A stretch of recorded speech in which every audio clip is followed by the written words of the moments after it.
Hey guys, welcome back to my YouTube channel. So, well, I know I have not been posting in a while, so today is your lucky day. Today I took a trade with my team on USDCAD, and this trade is currently running in about 6R, as you can see. So our overall target is this external range that you see here, this external range liquidity. So that is what we're targeting, and that is about 49 pips. Okay, so our stop loss was 5.0, and so that is how we actually will be, targeting all this external and internal liquidity range. Okay, so this is proof that it was sent to my team. As you can see right here, I just sent the link to my team, and we have this, and one of them is asking if I'm in for the buy, and yes, I did enter, and he sent me his analysis on H4. So these are the results, and this is my proof of entry. This is my MT4, and as you can see already I have my stop loss at break even. So even if the market reverses, I'll be a lot safer. And I closed some of my profits because I had about 3 positions open. Okay, so let's explain what happened here on this trade. On USDCAD, I was looking for a buy simply because we had a run to the downside, right? And as soon as we had this run to the downside, we had this liquidity sweep and a break of structure. So I already knew that as we have this break of structure, the market has to come back down to mitigate this demand zone. Okay, and we have this nice little imbalance right here. We have the market here attempting to come back and mitigate, but it failed. So we have early buyers from FOMO, those who are suffering from FOMO. If you don't know what FOMO is the fear of missing out on trades. So the moment you see the market going up, you just want to buy, you just want to buy and buy and buy and buy. Okay, so we have those kind of traders who do that. So the moment they start buying here, they'll be putting their stop losses just below. So that is inducement for us, and when they are busy buying here, they will put in their stop losses below, so they will be trailing, obviously.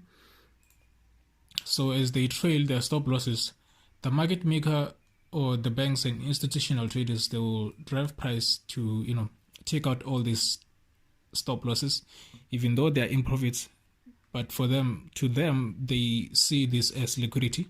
Okay, so we did have this break of structure, and again we had this little consolidation which created this equal highs, which means there was liquidity right here. Okay, and price did cross above this liquidity zone and grabbed that liquidity, created a high, and we came back down to break structure. So we had this break of structure, obviously. So once we had that break of structure, it now confirmed my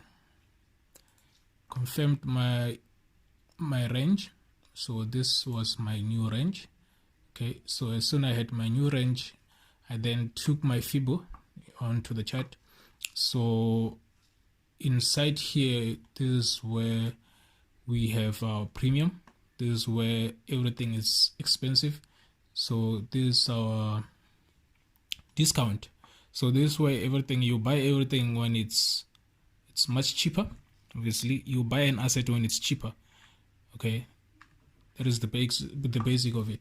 Okay, so again, what I anticipated was, after getting this break of structure, was to just the market to create some sort of liquidity build-up, and it did. We had this liquidity here, we had this liquidity, and we had this trendline liquidity. Okay, after having this trendline liquidity,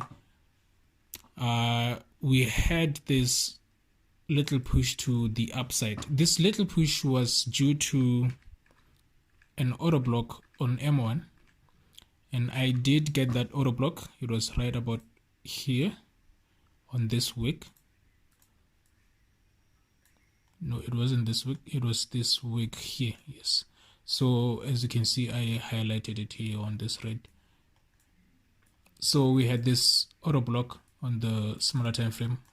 So obviously I knew that a lot of smart money traders will be induced right here. They will be entering longs.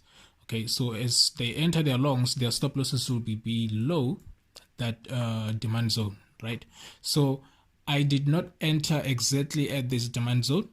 I figured that the market will just pull through or just break below this demand zone to take out these smart money stop losses and mitigate the final demand zone before pushing to the upside. And that is one of the reasons why I took this trade. And so as soon as I had this inducement right here, I then sent it to my team, and then one of them just gave me his 4-hour analysis, and which is, let me check, which is this one right here. Let me just go through it. As you can see, it's more like the same structure that we have on the M5 time frame.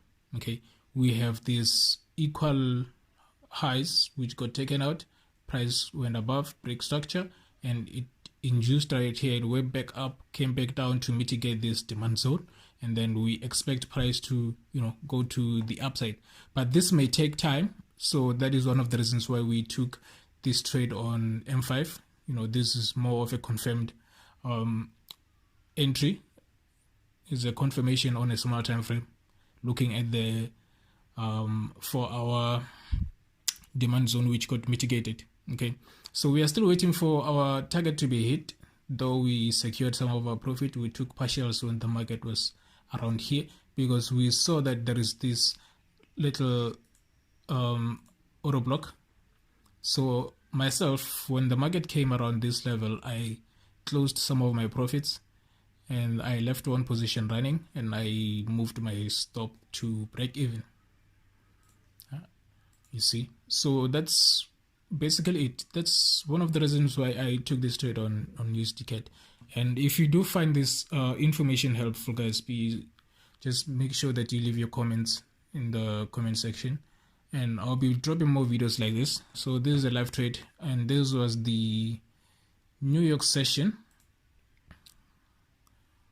Right, so yeah, this was the New York session, this mitigation, and which drove price to the upside. So as we wait for price to hit that target, I will see you guys on the next video that will be dropping, and I hope you learned something today.